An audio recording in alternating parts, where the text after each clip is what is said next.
We live on the floor of our son's house Oh, since the fire. well, that's it. The L.A. fires. I mean, this is Ted and I always friends, but became pretty tight the day after the fires ravaged the Palisades. Ted and I got together. I had a press pass. My press pass allowed me to drive up into the Palisades because I had been covering it there.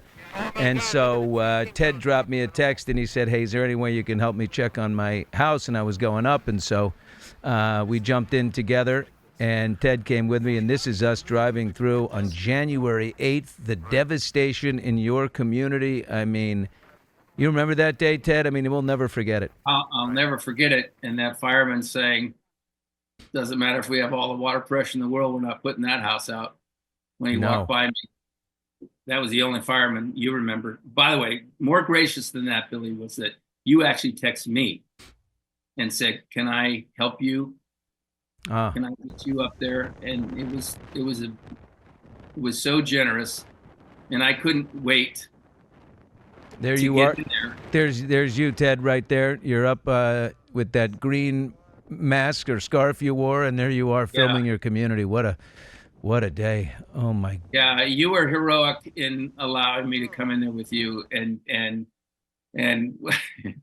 you and I have many mutual friends that live up there, and we were going house to house of our friends, taking photos and sending it to them, saying, "Your house is still standing. Yours is not. House is getting close."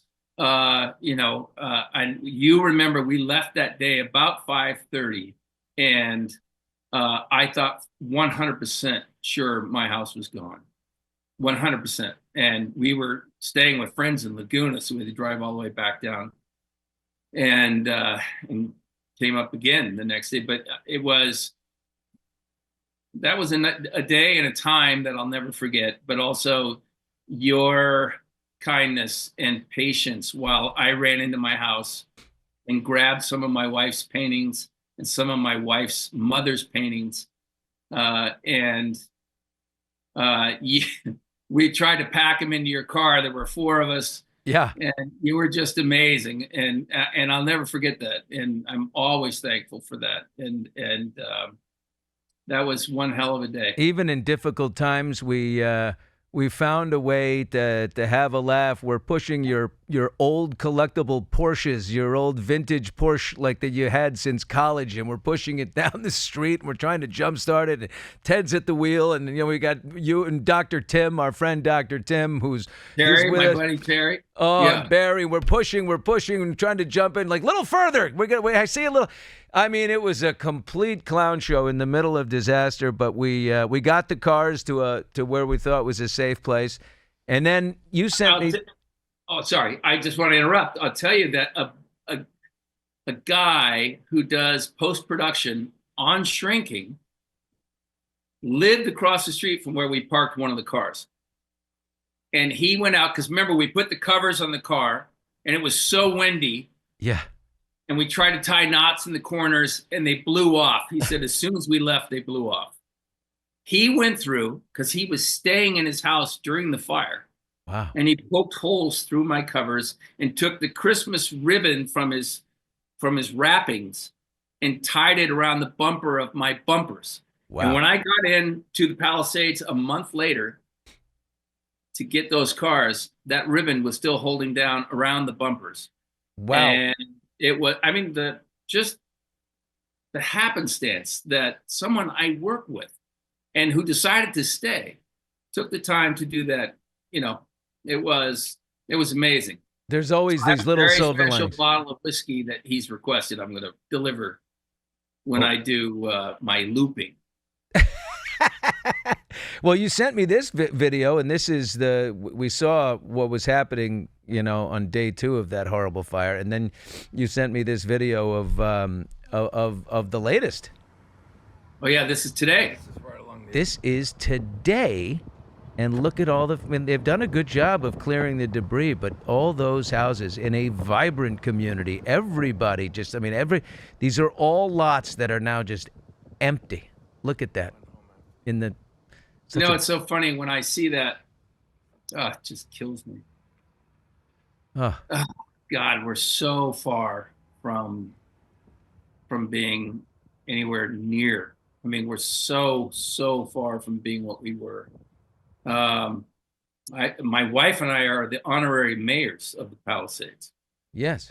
So Sunday, I was at an event at what we call Veterans Gardens, which there's three bocce courts there that the great Jimmy Dunn helped put up, and one of our residents. And they had like 250 people who are scattered around the city now, living in different spots, come back and start this bocce league. Oh my And God. what you realize is that a place like the Palisades, yes, it is. It's the churches and the schools and the buildings and the buildings. But the truth is, it's the people. And it's this community that make up something like the Palisades. And they just inhabit those buildings and those houses. So if we can get that kind of, we're really hoping. I have no idea what it's going to become. But I know really well what it was. I lived there for 31 years. And so now it's just hope. And can we all kind of join together and make this happen? We have a lot of challenges. It's really slow. I know the world moves on. We all see these different communities. We see different terrible things happen in New Orleans or North Carolina, and then people watched on television the city of Los Angeles. I mean, burning. Now that one hard to get out of your mind, but we lived it. By the way, I work in Altadena, so we work at Warner Brothers and Altadena. Derek's house is in Altadena. And so is Jimmy's house. So is Jason's house. So from Shrinking, that's where you shoot. we had to wait for them to be cleaned before we could go in and start shooting. So we were way behind for a while this season, getting into Altadena. But so I would go from fire to fire. Oh my God. Yeah. Well, I'll pour Altadena. Oh my God. I couldn't believe how devastated it was. It's so huge. It's so expansive. You can't imagine the damage there. And I feel for those people, but I just want to help in some way. Yep.